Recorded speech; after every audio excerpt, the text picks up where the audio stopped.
हम लोग पढ़ रहे थे टाइप्स ऑफ म्यूटेशन, है ना।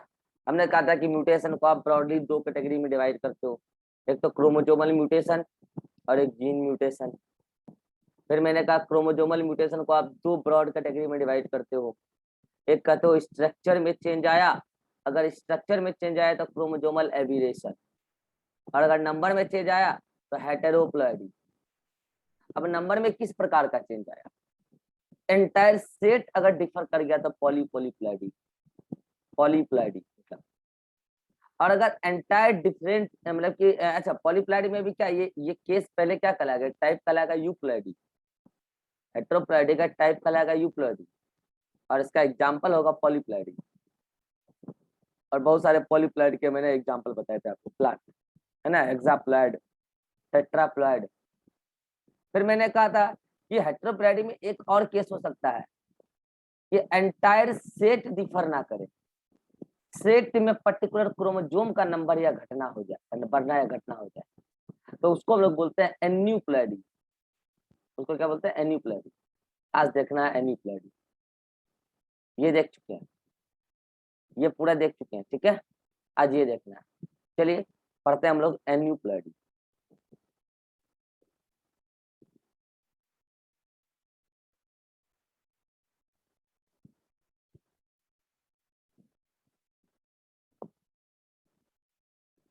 एन्यूप्लॉइडी, ठीक है। चलिए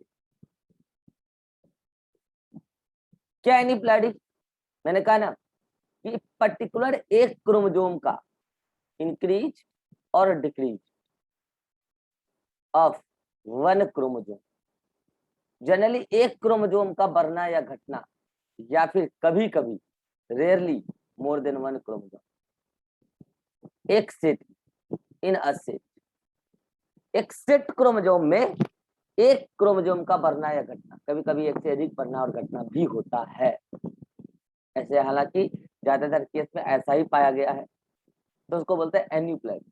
अब जैसे ही मैंने बोला बढ़ना या घटना, तब तो एन्यूप्लॉइडी का भी दो केस हो जाएगा कि क्रोमोसोम बढ़ रहा है सेट या क्रोमोसोम घट रहा है सेट, तो इसका भी दो टाइप हो जाएगा, यानी कि एन्यूप्लॉइडी का भी दो टाइप। ये क्लासिफिकेशन दिमाग में क्लियर होना चाहिए। पहला हाइपर एन्यूप्लॉइडी, हाइपर एन्यूप्लॉइडी, और दूसरा हाइपो एन्यूप्लॉइडी, हाइपो एन्यूप्लॉइडी, बढ़ना या घटना।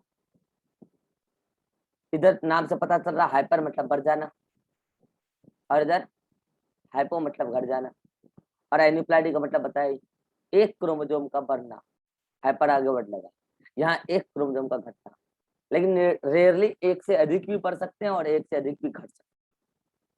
आइए समझाते हैं। उससे पहले याद कीजिए मैंने आपको बोला था कि बीच में आने वाला आदत बहुत खराब है, इतना तो मैंने स्टार्ट कर दिया फिर भी बीच में आओगे, इतना देर मैंने ऑलरेडी स्टार्ट किया है, नहीं सुधरोगे। निशा इतना देर तो ऑलरेडी हम स्टार्ट किए फिर भी बीच में आ रहे हो। सर मैसेज आया तो मैंने देखा नहीं। चलो एन्यूप्लॉइडी हम लोग पढ़ रहे थे, एन्यूप्लॉइडी का मतलब होता है एक क्रोमोसोम का बढ़ना या एक क्रोमोसोम का घटना, एक सेट में एक क्रोमोसोम का बढ़ना या घटना। हाँ कई बार एक से अधिक भी पाया जाता है, ठीक है। तो अगर सेट में एक क्रोमोसोम बढ़ेगा तो ऐसे एन्यूप्लॉइडी को बोलेंगे हाइपर एन्यूप्लॉइडी, और अगर सेट में क्रोमोसोम घटेगा तो उसको बोलेंगे हाइपो एन्यूप्लॉइडी। तो अब हम पहले केस देखते हैं किसका, हाइपर एन्यूप्लॉइडी का। अच्छा ये सब हम आपको बाद में बताएंगे, उससे पहले आप एक कॉमन बात बताएं।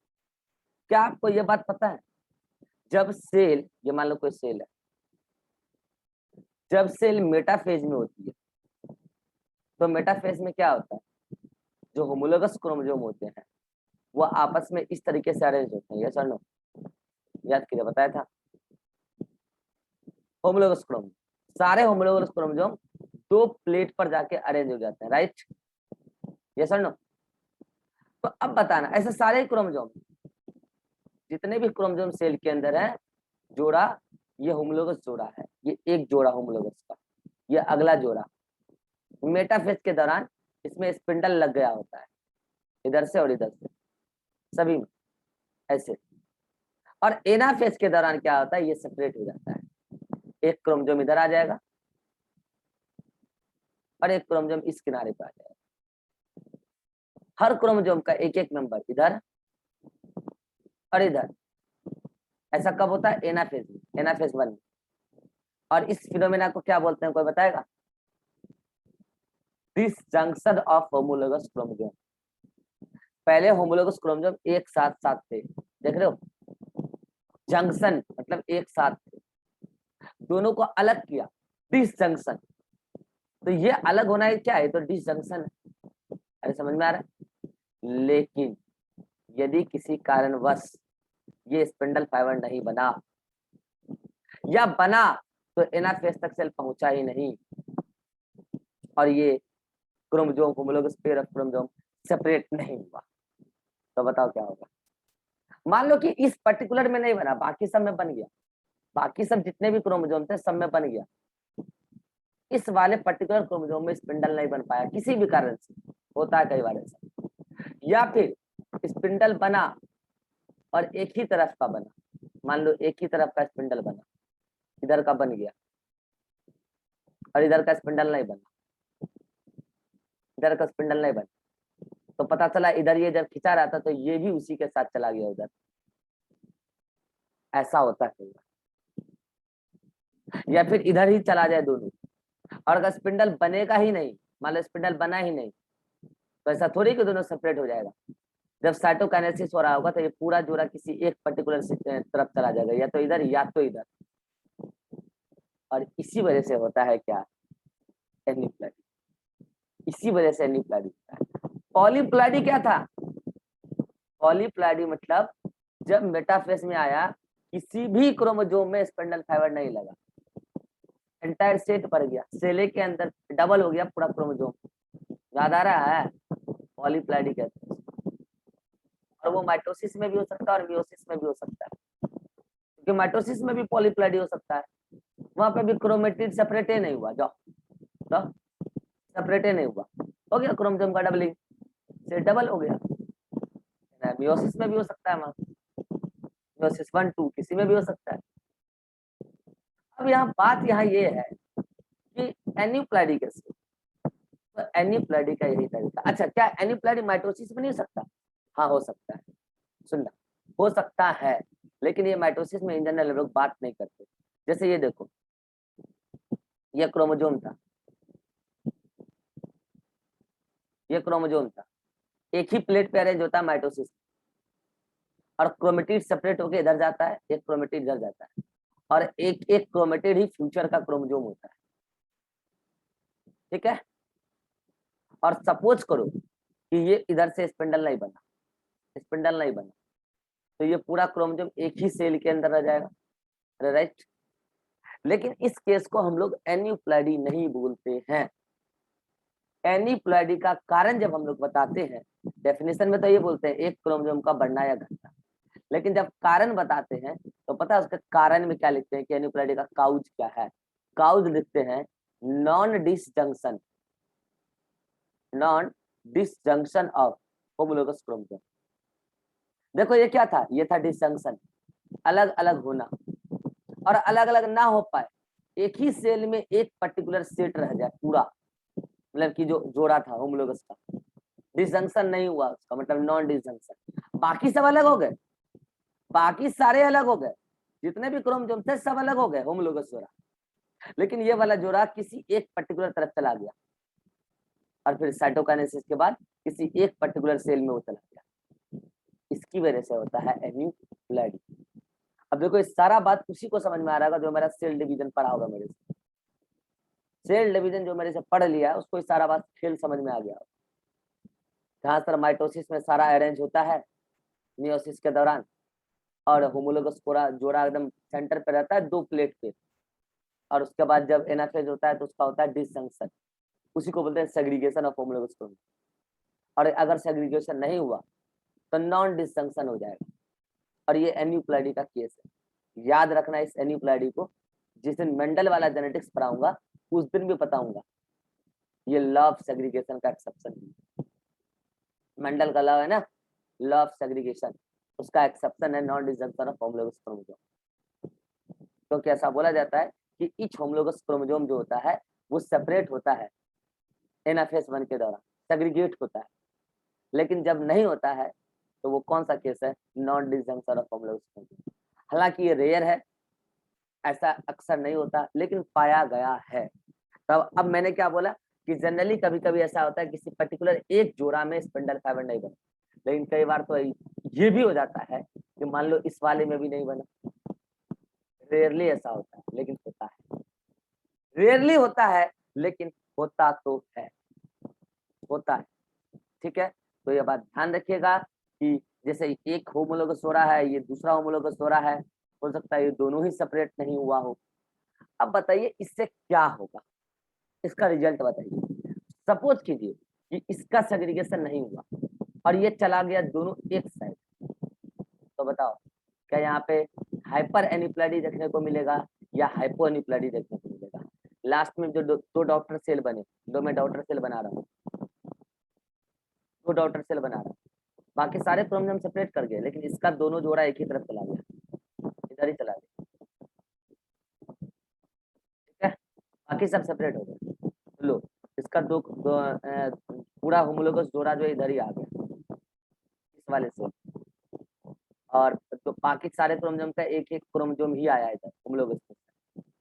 ठीक है, बाकी सारे का इसमें आ गया, बाकी सारे क्रोमोसोम इसमें आ गए, लेकिन इस पर्टिकुलर वाले का नहीं आया।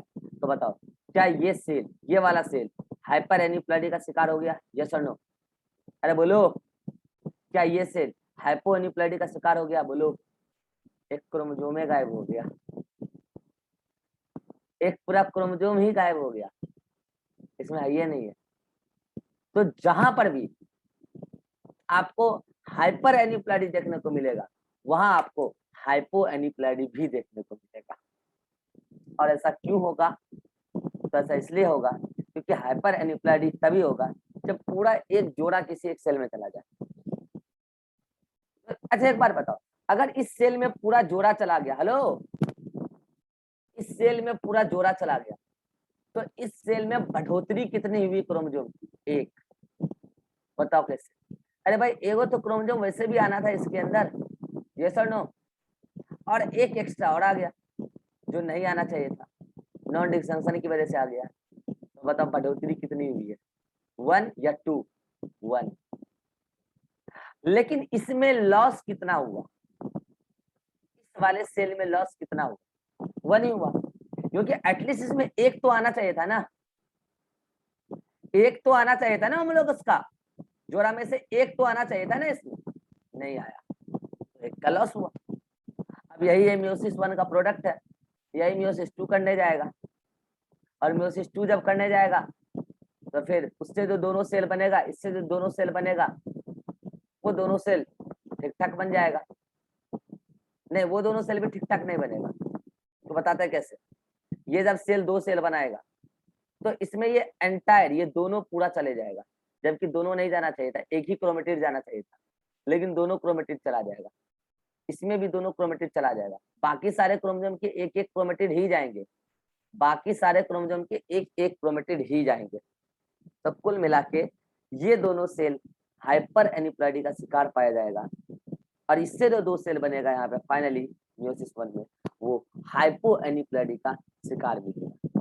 ये मैंने मैकेनिज्म जो समझाया है, जिनको नहीं समझ में आया तो प्लीज वो पहले सेल डिवीजन पूरा पढ़ाई, सेल डिवीजन पढ़ लीजिएगा, तब आप दोबारा म्यूटेशन का वीडियो देखिएगा, तब आपको समझ, नहीं तो कभी नहीं आएगा। कोई ब्रह्मा नहीं समझा सकता आपको ये मैकेनिज्म, सरस्वती भी उतर जाएगी ना ऊपर से, वो भी नहीं समझा पाएगी, क्योंकि पूरा कंसेप्चुअल है, पूरा सेल डिवीजन का कंसेप्ट है। माइटोसिस में, मियोसिस में, मेटाफेज, एनाफेज। तो कुल मिला के अभी अगर आप लोगों को समझ में नहीं आया, जो सेल डिवीजन नहीं पढ़े हैं, तो आप बस अभी एक लाइन याद रख लीजिए कि एनीप्लॉइडी का कारण क्या है, non disjunction of homologous chromosome. और जो बच्चे सेल डिवीजन पढ़ चुके हैं क्या वो समझ गए सारा मैकेनिज्म कि ऐसा कैसे होता है एन्यूप्लैडी? अतीक समझ गए? अच्छा, अतीक आउट ऑफ मीटिंग हो गया है। रिभा समझ गए? Yes sir. पूरा सेल डिवीजन सर देखे थे? लेकिन यहाँ हाँ बोलो। सर ये लास्ट में न्यूमेरिकल छूटा हुआ है मेरा। लास्ट का न्यूमेरिकल छूटा हुआ है सेल डिवीजन का। हम्म, ये वाला समझ में आया? अभी बोलो ना। हाँ ये तो समझ में अच्छे से समझ में आया? आया। Yes sir. तो न्यूमेरिकल छूटा हुआ है तो न्यूमेरिकल तो कराए हुए है ना, उसको करो ना। जो जो न्यूमेरिकल नहीं बनेगा वो हमको बताना, हम डाउट अलग से टाइम देके बता देंगे। ठीक है। उस कॉपी में तो न्यूमेरिकल है ही ना, बोर्ड पे भी होगा ही, तो उसको खुद से करो पहले, ठीक है? और जो न्यूमेरिकल नहीं बनेगा तो फिर बताना, हम डाउट अलग से टाइम लेके बता देंगे, ठीक है? ज्योति कुछ कुछ हवा लगाए non disjunction of homologous chromosome. Yes sir. कुछ कुछ लगा कि पूरा लगा? सर पहले पढ़े थे तो थोड़ा कुछ कुछ आता है। पहले आप लोग पढ़े थे, क्या पढ़े थे आपको भी पता है, ठीक है? पहले आप क्या पढ़े थे आपको, आप पहले एनसीईआरटी पढ़े थे, ठीक है? हाँ, निशा समझ में आया ये बात कुछ कुछ? यस सर आया कुछ। चलो, अगर नहीं आया तो सेल डिवीजन का कंसेप्ट देखना एक बार पूरा, तब जाके क्लियर हो जाएगा। अगर नहीं समझ में आया तो अभी एक लाइन आप बस याद रखिए कि एन्यूप्लैडी का कारण क्या। 1111 में लैपटॉप बंद हो जाएगा।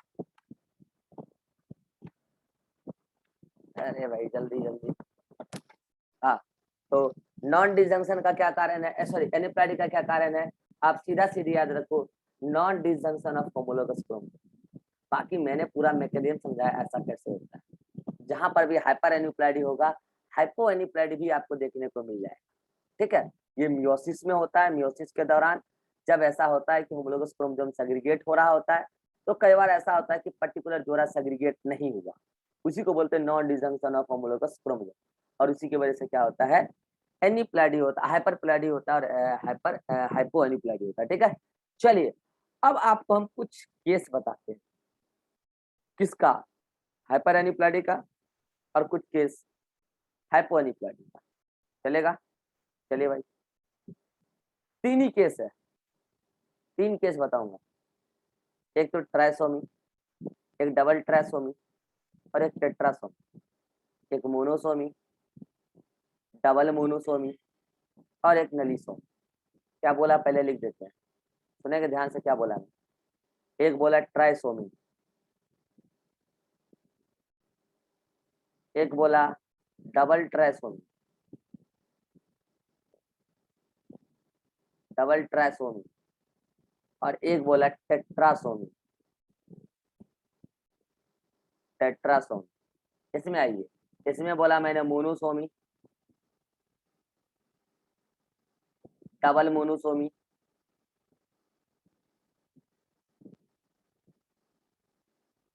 और नलीसोमी। आइए समझते हैं, टर्म में ही सब कुछ छुपा हुआ है। एग्जाम्पल केवल आपको इसके और इसके लर्न करने, इसके एग्जाम्पल ज्यादा रिपोर्टेड ही नहीं है, और जो रिपोर्टेड भी है वो आपसे कोई पूछता नहीं है, इसलिए नहीं बताएंगे, ठीक है? चलिए, ट्राइसोमी का मतलब क्या, एगो बात बता। इन जनरल ऑर्गेनिज्म डिप्लॉयड है, most of the organism deployed है, कोई दिक्कत? तो मैं मानता हूँ ऑर्गेनिज्म डिप्लॉयड। 2n का मतलब क्या है? अगर मैंने यहाँ 2n लिखा है, अरे 2n का मतलब क्या है? जितना क्रोमोसोम के अवेलेबल का हाफ होता है उसका डबल, यानी कि डिप्लॉयड ही है। आपको पता है डिप्लॉयड ऑर्गेनिज्म में 2x और 2n एक ही चीज होता है। अरे क्लियर है? डिप्लॉयड ऑर्गेनिज्म में 2x और 2n एक ही चीज होता है, मैंने समझाया भी। तो ये डिप्लॉयड ऑर्गेनिज्म। अच्छा बताओ यहाँ पे 2n का मतलब क्या? ये यहाँ पे दो सेट होगा, जैसे मान लो ये सेल है, जो मैं सेल बना के बताता हूँ। ये सेल है, ठीक है? ये सेल है, अरे ठीक है, 1 सेकेंड। ये सेल है, ये सेल है, ये सेल नॉर्मल है। डिफेक्ट होने के बाद दिखा रहा हूँ, चलो डिफेक्ट होने के बाद दिखा रहा हूँ। इधर भी बताएंगे डिफेक्ट होने के बाद क्या हुआ, ठीक है? चलो, मैंने कहा ये सेल है, मैंने कहा कि चलो भाई यहाँ पे 2n है, और 2n का वैल्यू अगर मान लो 23 है फॉर एग्जाम्पल, सॉरी 46 है, तो 46 का मतलब क्या, 23 एक सेट में होगा, यस और नो, और 23 दूसरे सेट में होगा, यस और नो, ऐसे ही सोन होगा, ऐसे ही यहाँ पे भी। और भाई n का वैल्यू क्या है ये नहीं पता, लेकिन अगर 2n है तो क्रोमोजोम का 2 सेट होगा, इतना तो आपको पता है ना भाई। अच्छा बताओ इसमें ये क्या है, होमोलोगस क्रोमोजोम का जोड़ा, ये क्या है, होमोलोगस क्रोमोजोम का जोड़ा। ये बात कितनों को समझ में आ गई कि हाँ सर ये एक सेट हुआ, ये अगला सेट हुआ, इसमें सेम लोकस पर कोई भी क्रोमोजोम उठा लेंगे ये वाला मान लो, तो होमोलोगस क्रोमोजोम का जोड़ा है। ये तो सिंपल सिंपल बात। मान लो फॉर एग्जाम्पल कल को किसी कारणवश इस सेल में मान लो फर्स्ट नंबर क्रोमोजोम का एक और क्रोमोजोम आ गया, कैसे भी एक और आ गया, कैसे आया मैंने मैकेनिज्म समझाया है, एक और क्रोमोजोम आ गया, फॉर एग्जाम्पल ये डबल हुआ करता था लेकिन एक और आ गया।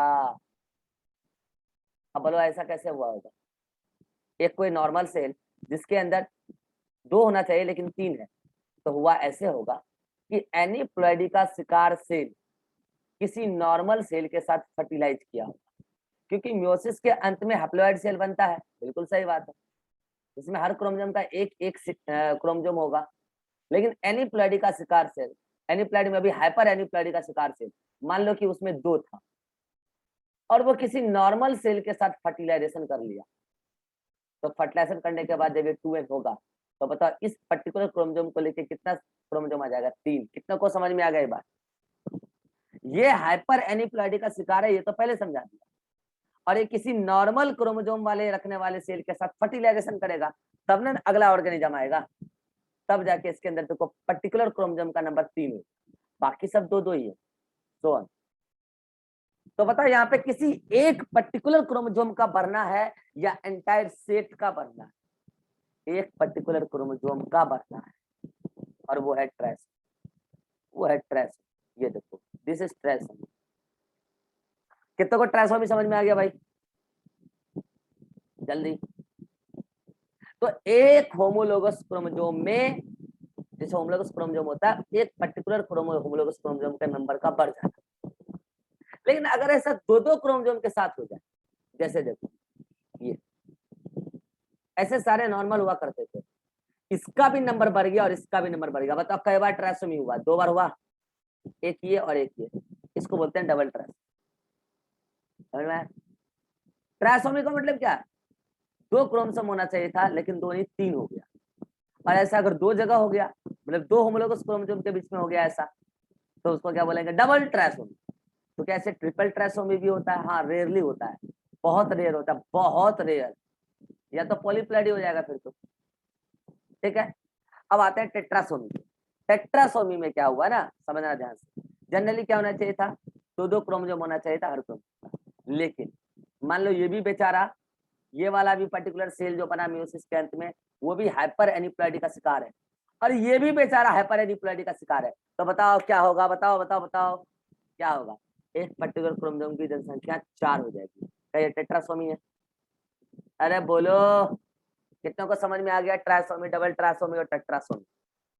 डबल ट्राइसोमी में एक पर्टिकुलर होमोलोगस क्रोमोसोम बढ़ गया, एक होमोलोगस क्रोमोसोम का बढ़ना हुआ, एक होमोलोगस क्रोमोसोम, यहाँ पे 2 होमोलोगस क्रोमोसोम का अलग अलग दो डिफरेंट होमोलोगस क्रोमोसोम का बढ़ना, और यहाँ पर एक ही होमोलोगस क्रोमोसोम का 2 बार बढ़ना हो गया। ये है ट्राइसोमी, डबल ट्राइसोमी और टेट्रासोमी। आपको एग्जाम्पल केवल और केवल इसके याद कर, अभी मैं केवल एग्जाम्पल का नाम बताऊंगा, इसका डिटेल डिस्क्रिप्शन में आपको बताऊंगा मेंडेलियन जेनेटिक्स। नाम बता देता हूँ, super male, super female, Klinefelter syndrome, Down syndrome, Patau syndrome, ये जितने भी डिसऑर्डर है इन सब में या तो किसी पर्टिकुलर एक सेक्स क्रोमोसोम का नंबर बढ़ गया, या तो पर्टिकुलर एक ऑटोसोमल क्रोमोसोम का नंबर बढ़ गया, लेकिन पर्टिकुलर एक ही क्रोमोसोम का नंबर बढ़ा। और ट्राइसोमी का केस, डबल ट्राइसोमी और टेट्रासोमी का केस ज्यादा रिपोर्टेड ही नहीं है, इसलिए आपको भी नहीं बता रहे, क्योंकि आपसे कोई पूछता ही नहीं है, लेकिन एग्जाम में पूछ लेता है कि डबल ट्राइसोमी कैसे होगा, टेट्रासोमी कैसे होगा, रीजन वही होगा क्या, हाइपर एनीप्लॉइडी। लेकिन यहाँ पे दो सेल हाइपर एन्यूप्लॉइडी के जो शिकार हैं उन्होंने फ्यूज करके एक ऑर्गेनिज्म बनाया, एक सेल बनाया फर्टिलाइज कर। और यहाँ पर अरे नहीं, यहाँ पे मैंने उल्टा बोल दिया। यहाँ पे किसी एक ही सेल में दो पर्टिकुलर क्रोमोसोम हाइपर एन्यूप्लॉइडी का शिकार हुआ इस वाले केस, लेकिन यहाँ पे दो अलग अलग सेल जो मियोसिस के अंत में बना वो दोनों हाइपर एन्यूप्लॉइडी का शिकार था एक क्रोमोसोम के मामले में, और उसने फ्यूज किया। तो ये आपको समझ में आना चाहिए कि इससे ये कैसे हुआ, इससे ये कैसे हुआ, और इससे ये कैसे हुआ। और इसका जस्ट उल्टा है हाइपो एन्यूप्लॉइडी। नॉर्मली क्या होना चाहिए था? डबल डबल होना चाहिए था, ये सुन, हर क्रोमोसोम डबल होना चाहिए था। नॉर्मली तो यही होता है। अगर डिप्लॉयड, अरे यार, अगर डिप्लॉयड है तो नॉर्मली डबल होना चाहिए था, यही ना होना चाहिए था जी, डबल होना चाहिए था। लेकिन किसी कारण से ये पर्टिकुलर सेल मान लो मैं यहाँ पे चेंज कर, मान लो कि ये पर्टिकुलर वाला एन वाला जो सेल है ये क्या हुआ, हाइपो एन्यूप्लॉइडी का शिकार हो गया एक क्रोमोसोम के मामले में। और ये हाइपो एन्यूप्लॉइडी का जब शिकार हुआ तो इसमें तो पूरा ही गायब हो जाएगा ना जी। और ये किसी दूसरे नॉर्मल एन से फ्यूज कर गया। अरे यार ये एन है ना यार, अरे रुको, एन में एक सेट होना चाहिए था पूरा, तो मान लो कि ये पर्टिकुलर क्रोमोसोम गायब हो गया, तो कि ये किसका शिकार हो गया, हाइपो एन्यूप्लॉइडी का। और ये किसी नॉर्मल सेल से फ्यूज कर गया, नॉर्मल जो मियोसिस का अंत वाला सेल होता है किसी नॉर्मल से फ्यूज कर गया। नतीजा क्या होगा कि बस एक पर्टिकुलर वाला क्रोमोसोम चला गया, मोनोसोम। तो यहाँ क्या बोलेंगे, सुना ध्यान से, एक पर्टिकुलर होमोलोगस क्रोमोसोम का डिलीशन हुआ है, यस और नो? कितनों को समझ में आया? मोनोसोम, एक होमोलोगस क्रोमोसोम का डिलीशन हुआ मतलब कि गायब हो गया। कैसे? कि पर्टिकुलर एक सेल जब मियोसिस कर रहा था तो वो हाइपो एन्यूप्लॉइडी का शिकार हुआ और वो किसी नॉर्मल सेल से फ्यूज कर गया, और जब फ्यूज कर गया तो फाइनली 2n ऐसा वाला बनेगा। अब आइए इस वाले में दो को मोनोसोमी हो गया। समझ चुके होंगे आप मैं क्या बोलना चाह रहा हूँ? एक इसमें भी हो गया, एक इसमें भी हो गया। मतलब हुआ क्या कि यहाँ पे ये वाला क्रोमोसोम भी गायब और वो उससे फ्यूज कर गया, डबल मोनोसोमी। मतलब दो होमोलोगस क्रोमोसोम को लेकर दो डिफरेंट होमोलोगस क्रोमोसोम को लेकर घटोत्तरी हो गया। नलीसोमी में मान लो यहाँ पे ये वाला दोनों नॉर्मल था, मान लो ये सब कुछ ठीक था, लेकिन ये वाला भी नहीं था इधर और इसमें भी ये नहीं था, यानी कि दोनों ही जो हैप्लॉइड सेल है ये दोनों ही एन्यूप्लॉइडी के शिकार थे, हाइपो एन्यूप्लॉइडी के शिकार थे। तो नतीजा क्या होगा कि पहला नंबर वाला जो क्रोमोसोम है वो पूरा का पूरा गायब हो जाएगा। इसको बोलते हैं नलीसोमी। नल मतलब गायब हो जाना, नल वेक्टर पढ़ते हो ना, जीरो वेक्टर, गायब हो जाना। तो यहाँ पे पर्टिकुलर एक होमोलोगस क्रोमोसोम का पूरा घटोत्तरी हो जाना, गायब ही हो गया। आपको एग्जांपल केवल और केवल इसका याद रखना, वो भी टर्नर सिंड्रोम। टर्नर सिंड्रोम मैं आपको बताऊंगा आगे क्या होता है। टर्नर सिंड्रोम एक्स क्रोमोसोम गायब हो जाता है, ठीक है, आपको बताएंगे आज। तो कुल मिला के इसमें कुछ एग्जाम्पल याद रखने हैं और इसमें कुछ एग्जाम्पल याद रखने हैं, लेकिन मैकेनिज्म सभी का याद रखना। डबल ट्राइसोमी, इधर trisomy, double trisomy, tetrasomy, monosomy, double monosomy और नलीसोमी। अब अगर ये सेल 2n था, किसी एक पर्टिकुलर क्रोमोसोम का बढ़ना हुआ है, तो आप उसको डिनोट कैसे करेंगे? यही तो एग्जाम में पूछते हैं। तो आप इसको डिनोट करेंगे 2n+1। ये +1 दिखा रहा है कि किसी पर्टिकुलर एक क्रोमोसोम का बढ़ना हुआ है। इसमें आप लिखेंगे 2n+1+1। ये आपको दिखा रहा है दो अलग अलग डिफरेंट होमोलोगस क्रोमोसोम का बढ़ना हुआ है। इसमें आप लिखेंगे 2n+2। इसमें ये दिखाया जा रहा है कि किसी एक ही पर्टिकुलर क्रोमोसोम का बढ़ना हुआ है। इन द सेम वे आप यहाँ लिखेंगे 2n-1, यहाँ लिखेंगे 2n-1-1 और यहाँ लिखेंगे 2n-2। कितने लोगों को रिप्रेजेंटेशन समझ में आ गया? हाथ खड़ा कीजिए।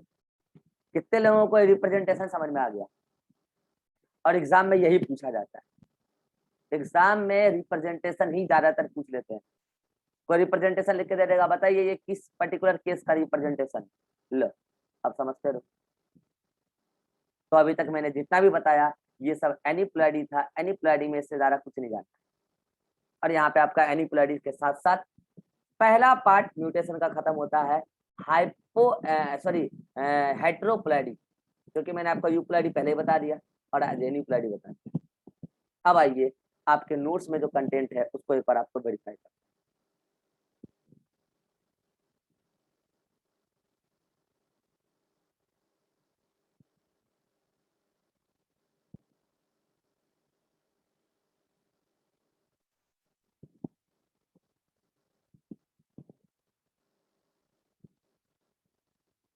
चलिए देखिए यहाँ पे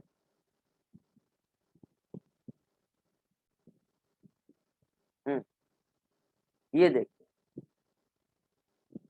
ये रहा आपका एन्यूप्लैडी। एन्यूप्लैडी का मतलब क्या होता है? बढ़ना या घटना, एक या रेयरली एक से अधिक क्रोमोसोम एक सेट के अंदर। कारण क्या है? Non disjunction of homologous chromosome in meiosis not mitosis. क्योंकि वहां आपको लगेगा ऐसा ये क्रोमेटिड सेपरेट नहीं हुआ, लेकिन ये क्रोमेटिड का सेपरेट होना, ये होमोलोगस क्रोमोसोम का सेपरेट होना थोड़ी ना है। इसलिए आप ये नहीं बोलेंगे कि माइटोसिस में। इन मियोसिस दो टाइप का होता है ये। पहला होता है हाइपर एन्यूप्लैडी। हाइपर एन्यूप्लैडी के तीनों केस देख लीजिए आप जल्दी से। हाइपर एन्यूप्लैडी का मतलब क्या? एक क्रोमोसोम या रेयरली एक से अधिक क्रोमोसोम का बढ़ना। अब देख लो एग्जांपल, वहां पे सभी के एग्जांपल मैंने हाइपर एन्यूप्लैडी में दे रखा है। Trisomy, double trisomy, tetrasomy, 2n+1, 2n+1+1, 2n+2। Example याद रखने आपको, Down syndrome, Edward syndrome, Patau syndrome, Klinefelter syndrome और सुपर मेल सुपर फीमेल, सभी के कारण बताएंगे, सभी के सिम्टम्स बताएंगे मेंडेलियन जेनेटिक्स। ठीक है, जेनेटिकल डिसऑर्डर अलग से पढ़ेंगे, सबका सिम्टम्स भी बताएंगे। ठीक है, चलिए यहाँ पर ये इंक्रीज ऑफ वन क्रोमोसोम, एक पर्टिकुलर क्रोमोसोम का बढ़ना। Increase of two non homologous chromosome, यानी कि दो अलग अलग होमोलोगस क्रोमोसोम का बढ़ना। Increase of two homologous chromosome बता रखा है। अगला आ जाइए हाइपोएन्यूप्लैडी। हाइपोएन्यूप्लैडी में देखिए वही डिक्रीज ऑफ वन या more than one chromosome. Monosomy में 2n-2, डबल मोनोसोमी में 2n-1 सॉरी मोनोसोमी में 2n-1, यहाँ 2n-1 और यहाँ 2n-2। इसका एक ही एग्जांपल याद रखना है, टर्नर सिंड्रोम। एक क्रोमोसोम घटा है, यहाँ पे दो नॉन होमोलोगस क्रोमोसोम घटे हैं और यहाँ पे पूरा का पूरा होमोलोगस क्रोमोसोम का जोड़ा ही घट गया। होमोलोगस क्रोमोसोम का मतलब ये होता है जोड़ा। तो ये था आपका हेटेरोप्लैडी। और अब हम नए मीटिंग में लेंगे क्रोमोसोमल एबीरेशन। चलिए यहाँ तक अगर कोई डाउट है तो बोलिए। Jyoti, any doubt? No sir. Ribha, no sir. Nisha, no sir. School है अभी तुम्हारा निशा? यस सर है। चलो 7:25 में तुम चले जाना, अगला मीटिंग अभी ज्वाइन कर लेना फिलहाल। ठीक है, ओके सर।